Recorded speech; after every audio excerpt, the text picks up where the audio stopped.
Welcome all to Earnscliffe Strategies webinar, calling this Midpoint Mayhem, and quite a remarkable election. My name is Alan Gregg. I'm joined by four of my colleagues, all with a deep background in politics, public policy, opinion research. They include Marianne Carter, who is a principal in the firm, just named one of the top 100 lobbyists in Canada. She's in Washington, D.C. right now, has been for the last week, grubbing around with the various and sundry lobbyists that are in town. Dale Richardson, former political staffer, runs our Saskatchewan operation. Melanie Richer, another former political staffer, principal out of Ottawa, and my friend and colleague, Stephanie Constable, who is the lead in our opinion research group, who's got some data that we're going to go through right off the top. Before we do start, though, just anyone who is listening in, there's a Q&A button at the bottom. Feel free to offer a question to either an individual on the panel or the panel in total. Dale's going to be monitoring those things, and we'll interrupt the general discussion a couple times over the course of the next hour to get to those. So with that as background, Stephanie, tell us what you're learning from your ongoing tracking.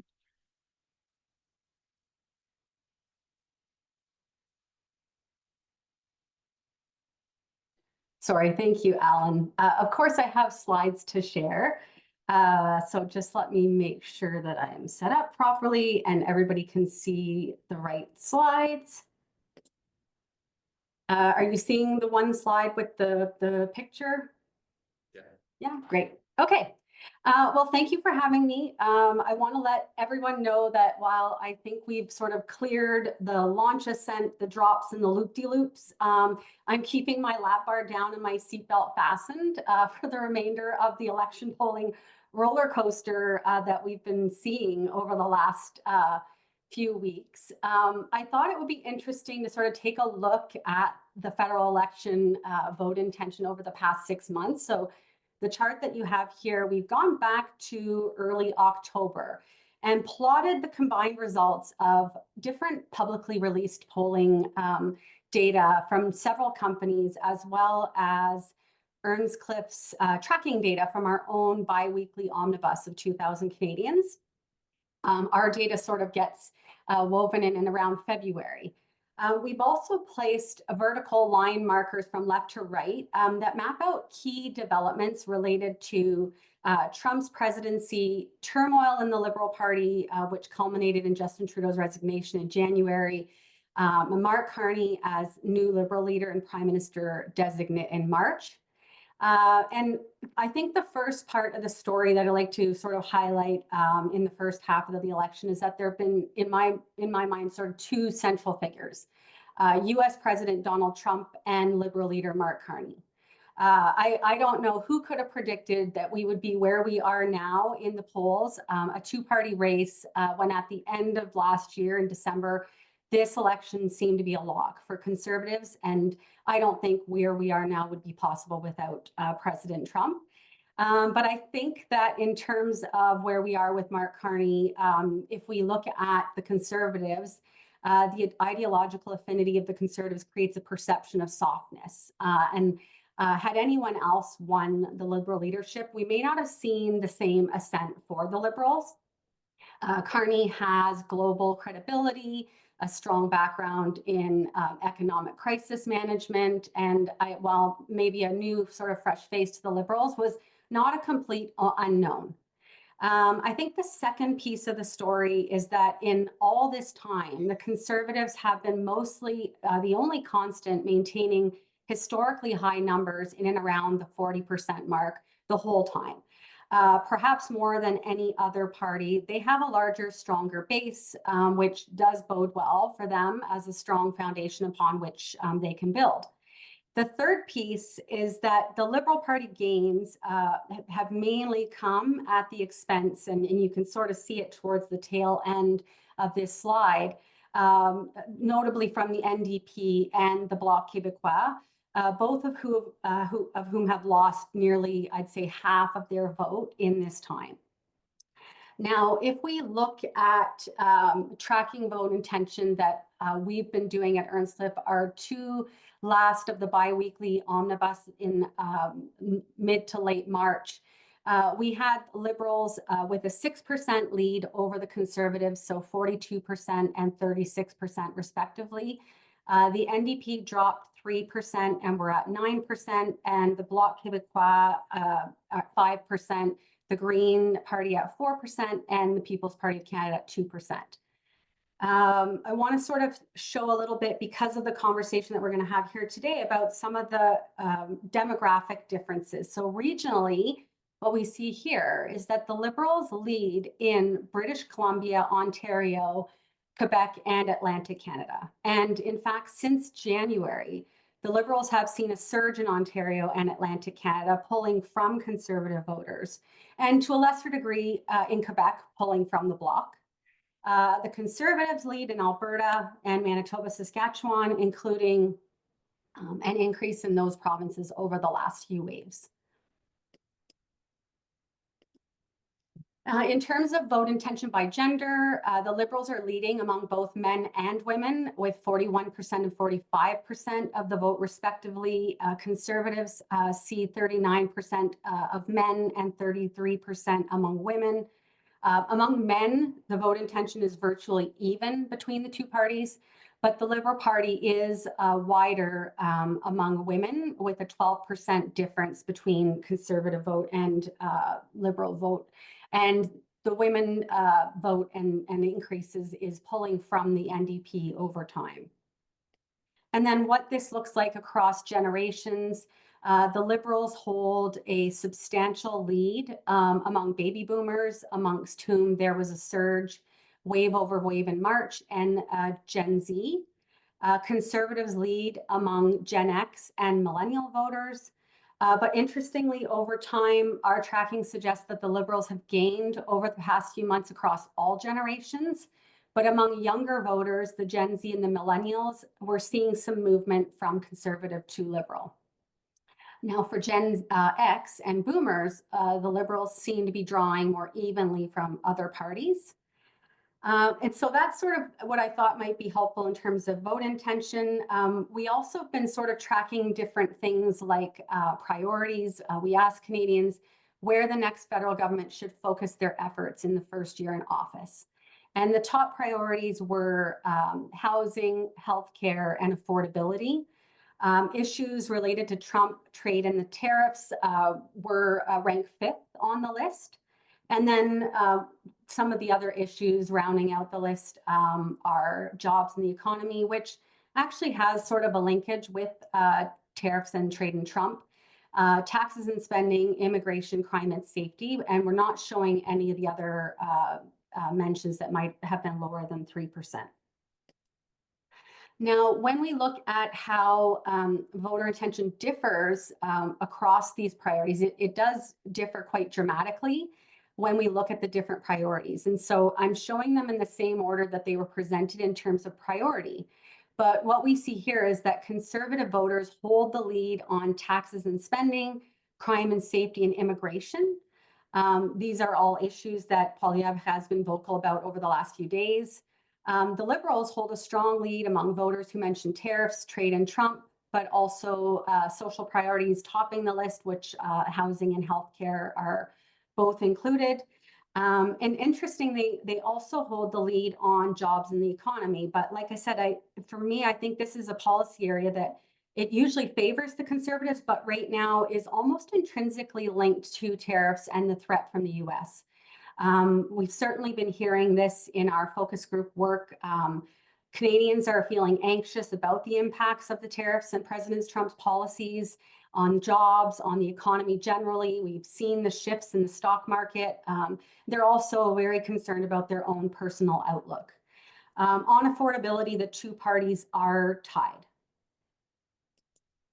And then the last thing I thought that might be of interest is we did ask what advice Canadians have for the next Prime Minister. And perhaps worth noting off the top, there is a lot more congruence than divisiveness across party lines. But again, not surprisingly, 3 of the themes across the board here emerged revolved around the current dynamics related to the US and President Trump. So second from the left, stand up to Trump. The next one to the right of that, focus on interest of Canadians. And then two more over from there, reduce dependence on the USA. All of which are seen as issues that are more aligned with the Liberal Party and Liberal leader Mark Carney, who is seen as being the best fit for dealing with President Trump, as well as improve the economy, which is the second one from the left. Conservatives, more than any other party, would advise the next prime minister to reduce government spending and immigration. Now, I've focused a lot on the Conservatives and Liberals throughout, but mainly it's because this really has turned into, as I showed on that first slide, a two-party race. But I thought that was probably a good briefer for the conversation today. So I'll stop sharing my screen. Thank you so much, Stephanie. When right during the Liberal leadership, the Hub asked me to compare what was happening then with the 1993 election. You guys might recall what happened is Mulroney, wildly unpopular, much like Justin Trudeau. New leader comes in, Kim Campbell. The Conservatives all of a sudden come into assent. It looks like that Kim Campbell is going to be the next prime minister. And then within the course of the campaign, they go down to 2 seats, completely decimated. They want to call it 1993 Redux. This is completely different. Have we ever seen anything like this in a political campaign before, where you see a party that's leading by 25 points getting swamped by an opponent who now is leading by our poll 6 points? I mean, a 35-point swing over the course of a 3-month period. Is this unprecedented? Yeah, for me, I mean, I think the current dynamics are unprecedented. And I actually, as I sort of mentioned in my debrief, I feel that they are heavily influenced by Donald Trump. I think historically our elections have been shaped by domestic issues, with foreign affairs sort of playing a secondary role. And I don't think even a few months ago anyone could have foreseen a Liberal comeback in this election without President Trump's intervention. And as you said, when have we ever seen such a significant swing in vote intention? So I think the threat to Canadian sovereignty and security has heightened nationalistic feelings. I think Canadians will ultimately vote for the candidate that they think is best equipped to counter Trump's policies and protect Canadian interests. So I don't think we have seen anything like this before. One of the things we have seen over the course of the last 25 years is with the erosion of partisan identification, as fewer and fewer Canadians actually identifying themselves as a supporter of one of the parties, is much more volatility. The other old campaign maxim is campaigns matter. Is there anything you're seeing in this data that suggests there's room for significant movement over the next 18 days?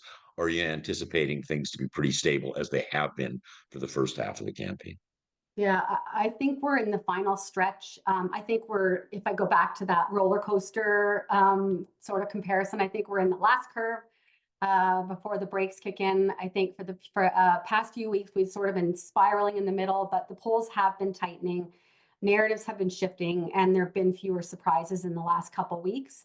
I think with 18 days to go, we're seeing signs of stability. I think most voters have made up their minds. But barring like a sudden jolt, a scandal, a gap in the debate, maybe a Trump tweet, I think this feels like a bit of a wind down now. There's all of those things are possible. We'll get into them. Yes, Stephanie, absolutely. thank you so much for setting the table for us. That's really helpful for the balance of the discussion. So again, thank you tremendously. Thank you for I want to having start me. with you. I want to start with you, Marianne. I mean, we saw in 1988, free trade become an issue. And it was the first time I'd ever seen kind of what you might call an exogenous variable, a variable coming from outside the country, although this was kind of our doing. This is, again, really unprecedented. All of a sudden, we have the dominant issue being a U.S. threat to our economy and sovereignty. Nanos came out with a poll today, and I think it had almost 50% of voters saying the thing that was most important to them in determining how they were going to vote was Canada-U.S. relations and tariffs. You're in the midst of that right now. You just came out of a big conference where people were talking about how Canada should respond. Give me an evaluation of each of the three parties in terms of how they've dealt with this main issue? Yeah, so just to level set, I think, and just to build off what Stephanie was saying, is that not just Canada, but globally, we're seeing a significant realignment of global economic and security relationships driven by the US tariff and trade policy situation. And this is thrusting the respective political parties in Canada to respond to this accordingly. In terms of, we Stephanie laid the groundwork in terms of how the Conservatives and how the Liberals are sort of shaping up and some of the key priorities. But I think in terms of let's start with the Liberals, as they've been notably in the lead for the last few weeks. It's really about who can best work with the president. You have a seasoned leader in terms of the financial sector, former governor of the Bank of England, former governor of the Bank of Canada, has relationships across the world in terms of various sectors. So not a new person coming onto the scene, maybe politically, but they're using Carney as unique proposition in terms of building out that business economic case, but in terms of building stability in the country. The Canadians have been very much concerned about the economy for several months now, and they're looking for a steady hand. So in some respects, it's countering what the Conservatives have been noting as Canada being broken, and using that to say, no, in fact, Canada is not broken, and we're going to proposition ourselves against the United States to focus on this renewed patriotism that we're seeing emerge as a result. However, the Conservatives have been often the party until Trudeau resigned, very focused on the economy, very focused on security issues, and they are continue to drive that message home. They're shifting to a message of hope, while really demonstrating that there are still a number of domestic issues that need to be dealt with, like affordability, like security, like immigration. And they're trying to counter that domestically, which, they're somewhat grappling to do in a short period of time, given that the focus of their campaign was so anti-Trudeau, anti-carbon tax, anti-capital gains tax, when Carney's now come in and said, like, he's totally repositioned that. So the Conservatives are kind of in this situation where they are scrambling to reassert a narrative. But when you look at, we haven't spent a lot of time talking about the Bloc, the NDP, because they aren't really respectfully key players in this election. But one notable thing about the Bloc is, and you're seeing this surge in terms of like the Liberal support in Quebec, is because the ballot question remains, who can best deal with President Trump? And a lot of Quebecers, despite Mr. Carney's French not being the best, and these sorts of things that would normally play out in a domestic election, are looking at Carney and saying, oh, if I had to pick out of the leaders, it's probably him. But the Bloc has done this interesting shift in the last couple of weeks, where they're looking at, well, who's going to stand up for the Quebec industrial base and jobs here? And so they're using Quebec as a way to sort of offset some of that decline in the polls they're seeing with the United States.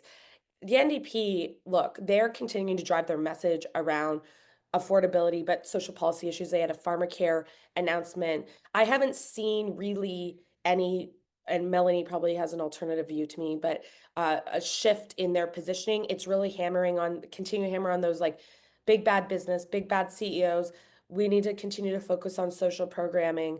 But ultimately, this is like a race between the Conservatives and Liberals, and they're trying to counter how they can balance at these key domestic issues at home in Canada, but also how are we going to stand up to President Donald Trump?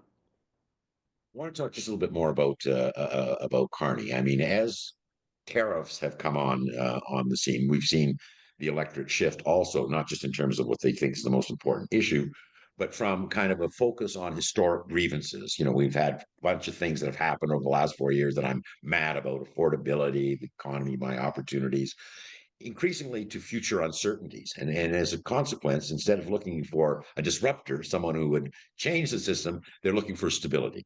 And Carney seems to fit that kind of mold. Does he have any vulnerabilities? Does this pause in the tariffs for 90 days mean that there's a chance that people's focus will go back on their historical grievances, and the Liberals could, or all the leadership attributes that are associated with Carney and the strength necessary to deal with the United States might become less important? The US is a huge distraction in this, and I don't see that happening, Alan. Um, Look, I think what viewers need to know, and I'm probably stating the obvious, a Mark Carney liberal government would be very different than a Trudeau liberal government. Trudeau swung the party quite left, and most Canadians are moderate. And so I think what they're looking for is Carney to bring the sort of traditional liberal party of the 90s and early 2000s, where it was pro-trade, pro-business, back on track.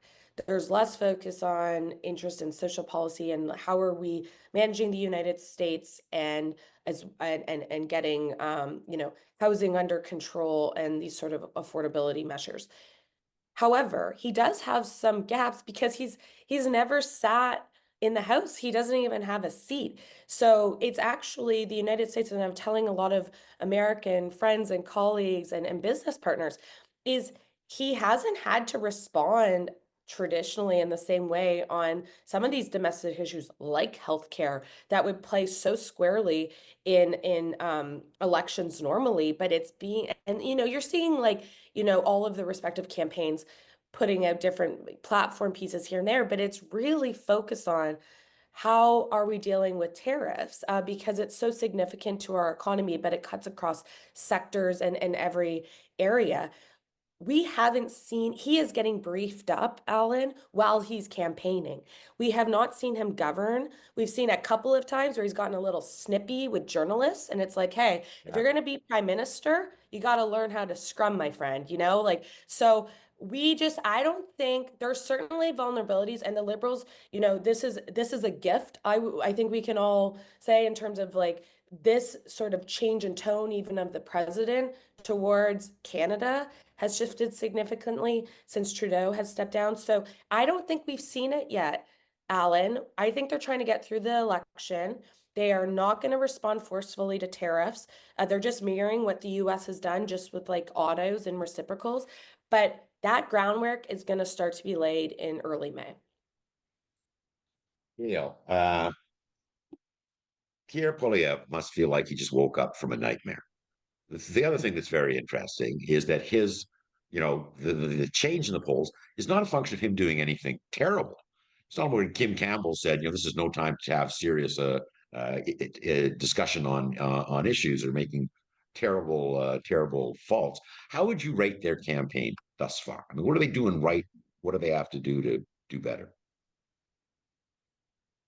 Yeah, thanks, Alan. I think that the nightmare scenario for the Conservatives is a good one. I wrote in my notes that if this was 2023, I think based on the campaign that Poilievre and his team are running, I think that they would be thrilled and they would be, I think, in the lead. But as Marianne has just pointed out very very well, that with Trudeau's departure and Mr. Carney coming in, it's a whole new ball game. No, Poilievre, I think he has personally done, I think, very well in the campaign. He hasn't had any gaffes.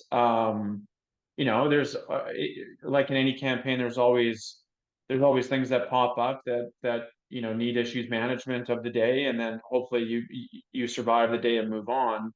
And I think by and large that's been the case. But the issue seems to be kind of the big question of the campaign is, are they running the campaign that they should be running? Are they focusing on the issues that they so clearly need to be focused on based on the polling. And Stephanie went through it. We've all seen the polls for many weeks now that say that people's number one issue is Trump and tariffs and how to respond to that. It's almost as if, and I understand it in many ways. I think Polyev and his team, it's almost like they are trying to will the electorate, will the country to move towards their preferred ballot question, which for the conservatives, has nothing really to do with Trump or with the tariffs at all. So just overall, Alan, I think that what Polyev and the conservatives have done well is, I think what their campaign plan has been, I think that they have followed it pretty well. In the last couple of days, they've pivoted a little bit, talking a little bit more about Trump and a little bit more about tariffs and a bit more about threats to Canada's economy. But the question, if they are not successful at the end of this campaign, is going to be, of course, was that the right thing? And could Poilievre have done anything to kind of change himself? And I don't know if that's possible for him. It's Mr.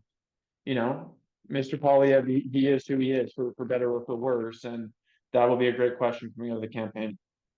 I want to dig just a little deeper in terms of the focus. I mean, because we hear a lot of talk with the ballot question, but in campaigns, before you get to the ballot question, the other thing you say is find an issue and make it your issue.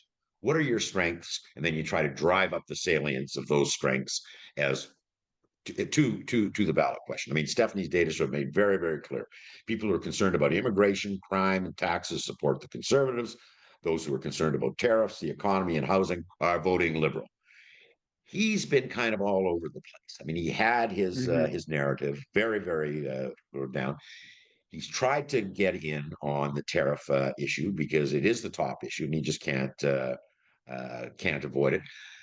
Journalists the other day talking up he had Plan C, which you saw this with former Prime Minister Harper, trying to deride Carney himself and trying to diminish those skills that people see are so important in dealing with Trump and the United States, and trying to undermine them. What's his focus for the next 18 days? What's he going to do? Well, I think going after Mr. Carney, I mean, and other people have discussed this. These aren't me thoughts that I'll be providing. He needs to, and Alan, I think you've been quoted as, talking about bombing the bridge in the campaign, and that's Mark Carney. I don't. Poilievre is going to keep doing that. He's been criticized by some for being the face of the attacks of Mark Carney. And as I just said previously, he's going to keep doing it. This is a leader-centric, this is a Poilievre first campaign. The Conservative campaign is not going to be putting out anybody else in terms of being the lead attack dog to take down Mark Carney, so to speak.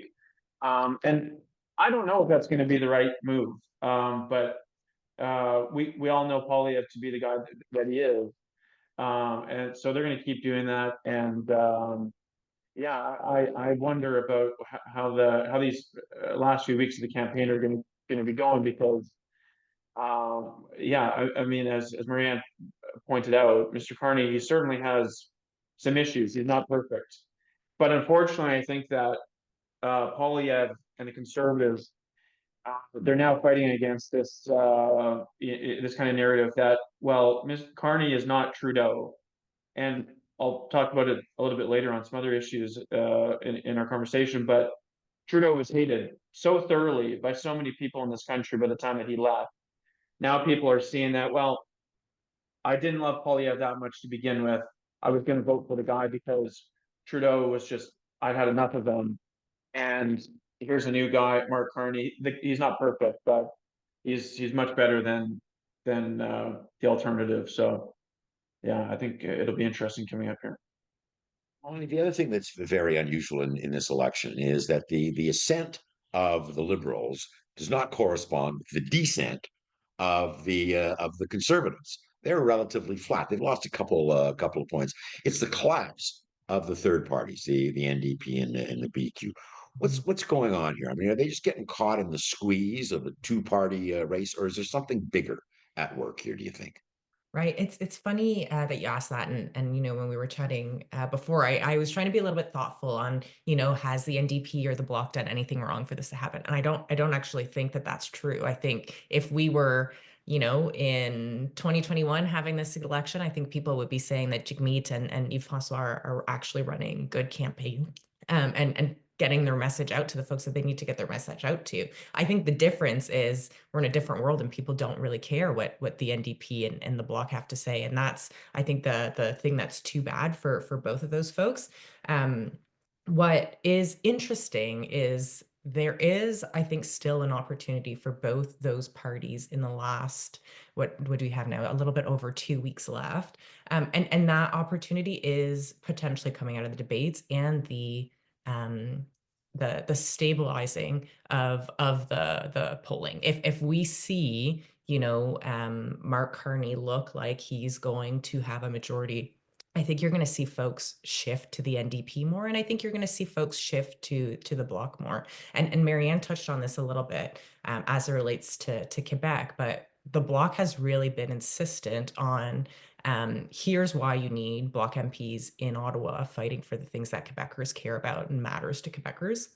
And that Mark Carney doesn't necessarily understand. And the NDP's been doing that in a similar way of, they've been saying, we know that folks like NDP MPs in Ottawa to keep the Liberals accountable, to keep the Liberals fighting for the little guy. So if you see that support stabilize here until Election Day, I think folks almost give themselves permission to vote for the people that they want to vote for instead of voting funny for, at least for New Democrats. This seems to be playing both for the orange-blue segment of voters, but also the orange-red segment of voters. It's, I was going to vote for Poilievre, but if I see that Mark Carney's going to win, well, I'm going to vote for an NDP MP to keep him responsible.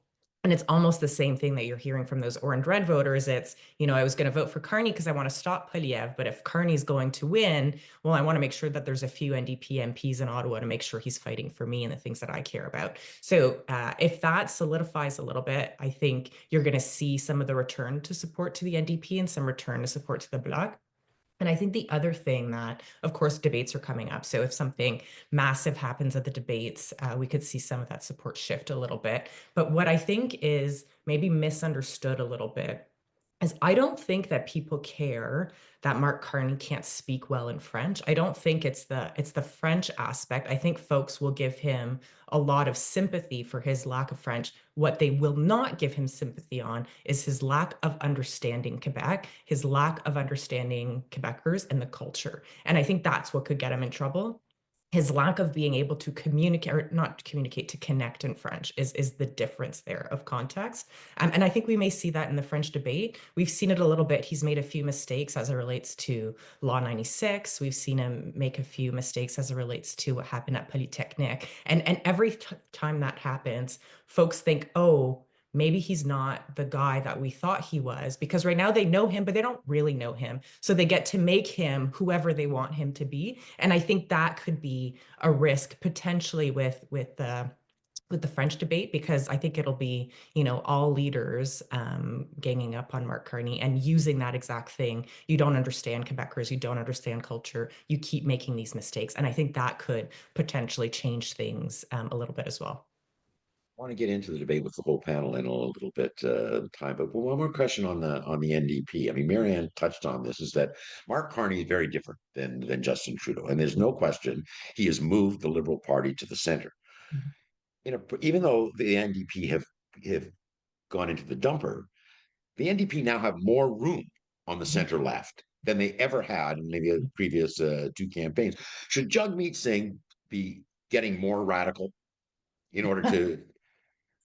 I don't know if more. I don't know if I would say more radical. As a pragmatic New Democrat, I like when we're reasonable and we talk to everyday people and we fight for working families. I think the opportunity there, though, that you're talking about, Alan, is the opportunity to inspire people. We hear a lot of Mark Carney saying we need to be responsible, we need to reduce our spending, and that is good, but we need to invest in people. If we're about to get smoked by the United States, we need to, protect people. We need to invest in our industries, and we need to make sure that if a bunch of Canadians are out of work, that there are protections for those workers. So I think that there is an opportunity there for the NDP to show up in that conversation and take on that conversation. And it is still a President Trump conversation. It's just a little bit of a different aspect. And again, I don't think that is they're going to pull a bunch of support back. But I think it is the strategic voting kind of flipped a little bit. If you want to make sure that folks are still part of the conversation. When I say folks, I mean, working families, regular families, people who are doing okay, but feel like they're getting squeezed. I think that that's the argument for the NDP in this last 2 weeks, of making sure that you send more of us to Ottawa to make sure we can still hold the balance of power a little bit like they've done in the last 2 minority governments.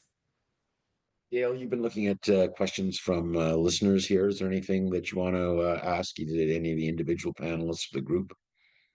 Yeah, we've had a couple come in, and just for the people that are watching, if you do have questions, put it in the Q&A section in the bottom here. You can also put it in the chat to us, but preferably in the Q&A button on the bottom there.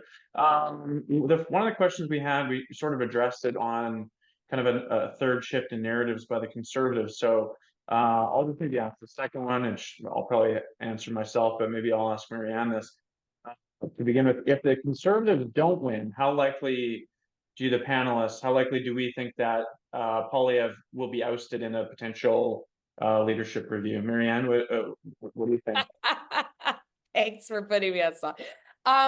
Well, look, let's just travel back in time for a bit, when there was a group of Conservatives that ousted Aaron O'Toole when he lost the last election, and then went in and rose up to Pierre Poilievre, and those people have long memories, and I think there will be a lot of questions about when there's a 20-point lead for nearly a year and a half. Why didn't you pivot? And there's some of these things you brought up earlier, Dale, of they're doubling down on the energy sector and this. It's you have those voters. Why aren't you pivoting? That's my question. As a pretty centrist person, it's reflect back to some of what the electorate wants. I think that's an excellent question, because there was so much momentum, but it's a question. And look, we don't know what's going to happen until it's over, as Alan rightly pointed out under the Kim Campbell election in the late 80s. It could still be very likely we could see a Liberal minority government, not a majority, or a Conservative minority. So I think it really depends. We'll talk about that Yeah. too. Okay. We'll get there. Sorry. But that's But all I right, think, because I want go on, finish your thought. no, I think there's scenarios that matter to whether or not rightly so, because he does have a strong group of Conservatives behind him. But if they lose badly, I think they're going to have to question how they fell behind so quickly. And we all know the answer to this, but what they could have done better, and is it likely if we went into an election again that they could pull off a win under a Poilievre government? But this is crystal balling right now, Alan. But Dale knows the party well. Answer the question that you just asked. Will there be recrimination if the Conservatives lose this election? Yeah, there will be, for sure. And I think in many ways it's too bad, because Melanie's party, the NDP, I think that people have been critical of the federal NDP for being too soft on some of their leaders, for letting them stay around for too long and not being a little more, you need to make some changes or else you're gone. The federal Conservatives are the opposite. I think the previous two leaders before Mr. Poilievre, I think that they were probably bounced too quickly. I think Aaron O'Toole was treated badly. I'll just be honest with that. So knowing some of the folks in the party, yeah, I wouldn't be surprised if Poilievre and the Conservatives lose. I think for sure there will be a lot of chatter. And the big question, I think, coming back to my previous comments, my first answer is, how can Poilievre change? is he able to evolve, which I think is one of the great talents of the greatest politicians, is how can they evolve? What can they do to reinvent themselves while at the same time remaining who they are, and continue to appeal to the people that love them while making important changes. I hope, Mr. Polyev, I mean, obviously, I hope that the Conservatives win. That's my preference in this election, but I wouldn't be surprised if a lot of people are talking about his future. Alan, can I Melanie, just any, piggyback quickly off something that's important? Is that what is so challenging for Polyev, which, you know, we got to cut him some slack in some respects, is he has different factions of the party. He has to not only speak to Canadian voters, but appear to be standing up to President Donald Trump. There's roughly a fifth of the conservative base that are Trump supporters. So I've noted that he rarely names the president. He appears to stand up very strongly for Canada, but there's this fine balance of going out too hard against the president because he has that sort of libertarian Maxime Bernier folks that may shift. And so he's grappling with balancing the domestic and the external narrative on this campaign trail right now that he didn't have when he had when lead. and we see what he's doing with his rallies, which are really quite remarkable. I mean, you in Edmonton the other day, it said 20,000 people. You don't see that at a political rally in this country. But Melanie, yeah, anyone who's been following politics for the last decade knows if you're going to win a majority, that you got to have three things. One, you got to have a solid base of support in the province of Quebec. Two, you have to be able to appeal to new Canadians who live disproportionately in the suburbs, concentrated in the suburbs of the major metropolitan centers, and blue collar workers who are also in the suburbs and in key ridings in southwestern Ontario and on the coast of BC. Give me your assessment of those three constituencies. I mean, the regional aspects of campaigns are very, very important. What's happening and what has to happen in BC, Ontario, and Quebec to change what's happening right now? Right. Well, you know, it's funny because we're hearing a lot of things both in Quebec and in BC in particular that are a little bit unusual from past elections. And what I mean by that is, you know, we're hearing from folks who are doing internal party polling who look at polling a little bit differently than, you know, the national polling. They look at, you know, riding by riding polling. So they're able to say, you know, we can pick this seat up. We're not doing so well in this seat that we hold here. And what we're hearing is in those two places in Quebec where, you know, there was a majority of support for the Bloc, that the Liberals are increasing their support there. And in BC, which has been pretty split outside of Vancouver for the Conservatives and the NDP, we're seeing a rise there for the Liberals too, which is interesting as it relates to both those places. Because of course, you know, if you're picking up in Quebec, there's a massive path there for a potential Liberal government, particularly if things are going well in Ontario too. So that takes away opportunities for Pierre Poilievre to find a path to government. So that's interesting. What I always like to highlight though, when we're talking about some of those places, particularly in BC, is there is sometimes a misunderstanding that a lot of the ridings in the country are you know, three-way splits or all candidates matter. In Quebec, it's interesting because in some ridings you'll have almost good support for four candidates. You'll see that for, you know, the Bloc, you'll see that for the Liberals, you'll see it for the Conservatives, you'll see it for the NDP. We saw that in La Salle, Verdun, et Mort, am I saying that right? In the by-election a few months ago. But then in places like in BC, sometimes it's a two-party race, and that could be an orange-blue race, that could be a blue-red race, or it could be an orange-red race. So it'll be interesting to see how that plays off regionally and whether folks win because of the conversation of, you know, the strategic vote. I'm thinking particular of Vancouver Island, which is a very blue orange for the most part ridings outside of Victoria and Elizabeth May's seat. Those seats are mostly orange blue, and the Liberals do not appear at all in the conversation.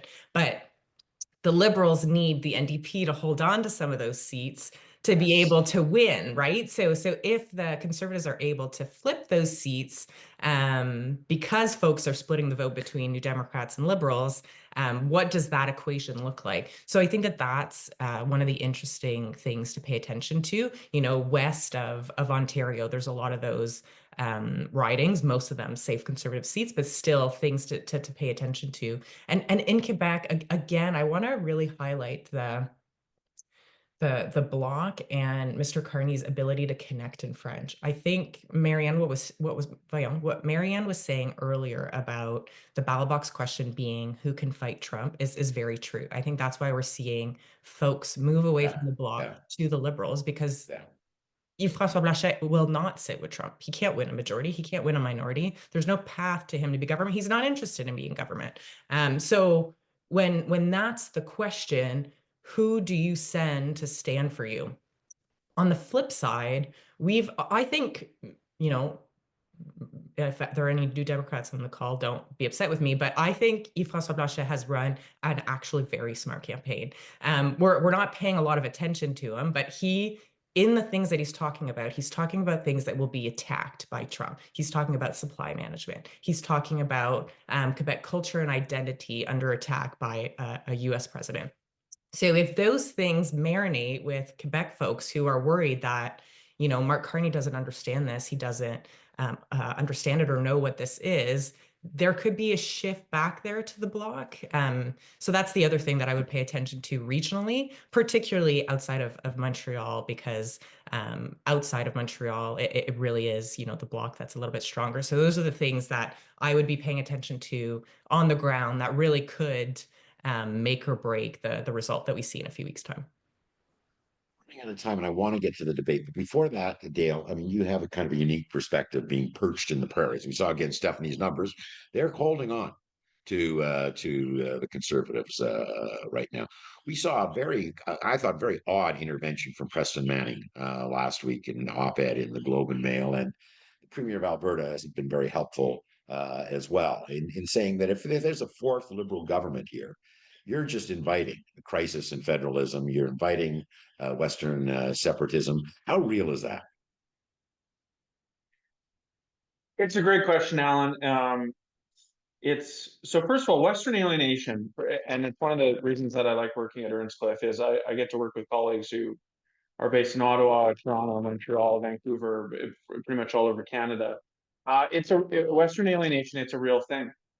The last 10 years with the Justin Trudeau Liberals have not been good to Western Canada. And I've had a hard time describing to other people just how damaging the carbon tax in all its form was to our provinces. To the point where I think I said on CBC a couple of weeks ago, probably the worst policy that was announced by any government since I've been alive. And I'm not joking about that. I'm not trying to be political. Like I genuinely believe that. You know, in the talks about separation from Canada, Preston Manning's comments were not helpful. Danielle Smith, I think her perspective on all of this and her involvement throughout the campaign and her approach to working with the Trump government in the US, I think has been viewed. It's been viewed differently depending on where you live in the country, to be honest. A lot of the media coverage on Premier Smith has focused on how she has not towed the line on Team Canada, which for those of us who live on the prairies or live in Western Canada, many of us view that perspective as Team Canada. It's driven by Ontario and Quebec's interests. And by default, that means that those interests do not include Western Canada. So do I think Premier Smith's approach has been maybe a little too chummy with Trump and his team? Probably yes. But it doesn't take away from her her attempts to stand up for her province. Just as Premier Scott Moe, he has also been doing the same for the province that I live in, Saskatchewan. We have industries. Our province is dependent on exports. We make things and take things out of the ground that we send to other markets, and the US is huge. And we also send things overseas. So I think Premier Mo's approach has been a little more to my liking.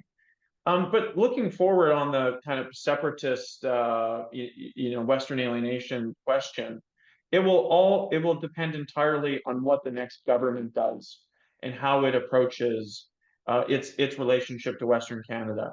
If Mr. Carney and the Liberals, if they form the next government and he continues as the Prime Minister, and his first order of business is a peace offering to the Western provinces in terms of repealing a bill like Bill C-69, or getting rid of Bill C-48, which is the tanker ban off the West Coast, or getting rid of something like an oil and gas production cap, getting rid of those kinds of policies, I think would be a major step forward in terms of acknowledging the importance of Western Canadian provinces and the industries that we have. And if he does that, I think that things would be much smoother going forward, potentially. The Angus Reid Institute had an interesting poll just out this week. Only 24% of Albertans and Saskatchewans say that they feel they're respected by the rest of the country. And that's a big part of that sense of alienation. Yeah. No one really cares about us. We've got only a few more minutes, and I want to get into the debate Wednesday and Thursday next week. A debate, and each of you. I mean, Marianne, first you. What are you looking for in this debate? What could be a game changer in the debate? Because we know debates have been game changers. In 1984, they were. In 1988, they were. What are you looking for?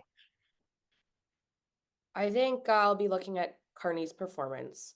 Look, I'm just going to be blunt. I don't really care what a lot of the other leaders have to say. To me, this is a Carney-Poilievre debate. And we know Poilievre is a very strong communicator, a seasoned campaigner. It's not his first rodeo being a politician. He commands the House. He commanded the House as opposition leader.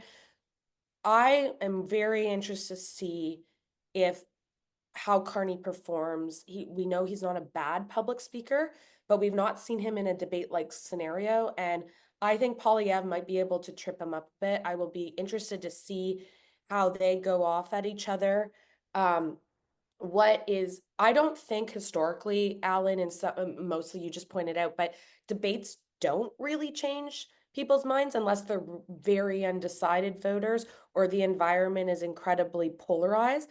But if we do look at our neighbors to the south, that debate emerged from the whole Sleepy Joe situation that totally changed the dynamic in terms of bringing Harris. So I don't want to compare apples to oranges at the the US, but that's a primary example where it totally changed a campaign and where Americans find themselves in current political landscape. The other thing is that it is the Thursday before Easter weekend. Does this make people tune in more? Are people distracted? Are people traveling? Who knows? But it will be, what I'll be looking for are those media clips that come out the next day where someone says something stupid or someone says something provocative or someone says something really smart. The research that we've done shows that, in the moment, the debates don't change anything. You get confirmation bias. Basically, people see what they want to see. But it is the next day and the day after, if there is a moment in the campaign that it starts repeating in clips, and it can change dramatically. Melanie, what are you looking for? Yeah, it definitely can change dramatically. I'm just thinking of 2011 when Jack Layton was at 13% of the polls before the French debate, and he won the heart of Quebecers. So I think that is, proof right there that things can really change and change quickly. And we know that Ontario listens to or pays attention to what happens in Quebec when they go to the ballot box too. So what I'm looking for is exactly that. We know that Mr. Carney has a lot of experience, but I don't think he's got a lot of experience of people getting under his skin. And I think there's going to be 3 leaders who are trying to get under his skin next week. And if I was his debate team, it would be like, do not react, and do not take the bait. And I think he has a hard time doing those things. I also, from a media perspective, I feel like Mr. Carney has a hard time not answering the question. You know, he always answers the questions, and as a comms team, you don't necessarily want him to answer the question. So it'll be interesting to see if he answers the questions in the debates. And again, I know I've said it, so maybe I sound like a broken record, but the French debate, and again, not because he doesn't speak French well, but it's his understanding, and that will matter to a lot of folks. Particularly because they're not doing the face-à-face debate, because they're just doing the one debate in French. I think a lot of people who don't know who he is will really be looking to see what he's got to say specifically for Quebecers, and I think that could mean something for the other leaders if they're able to get that attention a little bit better.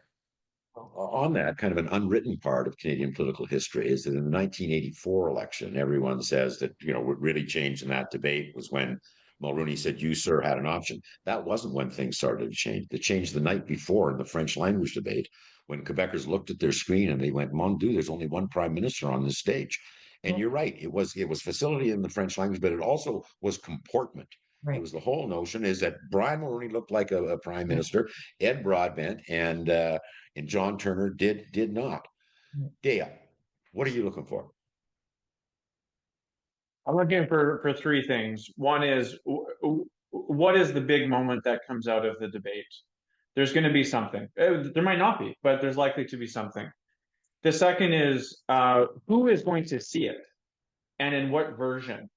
We've kind of touched on this in kind of various forms here, but in 2025 with clips on TikTok and Reels, and maybe people still use X or Twitter. I'm not sure who's on there exactly, but what and how are people seeing things that come out of the debate? And the third thing is, does Pierre Poilievre look like a prime minister, and does he sound like one? We know that he is likely going to get under Carney's skin, or he is going to get his jabs in. He's going to be very very well prepared. But is he going to be able to meet the prime ministerial test that I think a lot of voters are wondering if he can reach? So yeah, that's what I'm looking for. Well, very interesting point. I mean, I go, nostalgical fart talking about 1984. I mean, the means of getting this information out now is so different and so diverse. We could have a whole different dynamic. Now, the tyranny of time is upon us. So, last thoughts, each of you. Every time I was on an issue panel before we went on the panel, they'd say, "Be brief," and you say, "Well, why?" So anyway, be brief, because we've got to stop at the top there. Last thought, Marianne. I think it's going to come down to some key ridings. I'm looking very closely at certain regions in British Columbia, Quebec, and parts of Ontario, particularly around the Greater Toronto area. I think people should get out and vote. I'm really looking to see what turnout is like. And it's not over till it's over. So while the polls have the Liberals ahead, a lot can change between now and April 28th. And whoever says they know the outcome of the election right now is wrong. Melanie, last thoughts. Can I say ditto? Yeah, no, just looking to see how this plays out on the ground. What I'm hearing from folks is that the national reality is not the local reality. So how does that shape the outcome of the election? I'm thinking, in Ontario, what we thought was going to happen was very different than what actually happened. So what that I mean, we knew Premier Ford was running away with it, but outside of that, and in the context of a potential minority government, that could matter a lot. So seeing what that looks like. And again, debates, I'm going to pay attention to debates. Does it matter? Does it not matter? Do people tune in? Do they not? And who shows up on election day? I'm hoping that because of everything happening, we have a really good turnout compared to what we've seen in the last little bit. So those are the things I'm looking to see. Last word to you, Dale. Mel just raised a good question. Is based on the polls, people seeing that Carney and the Liberals are maybe in a lock to win.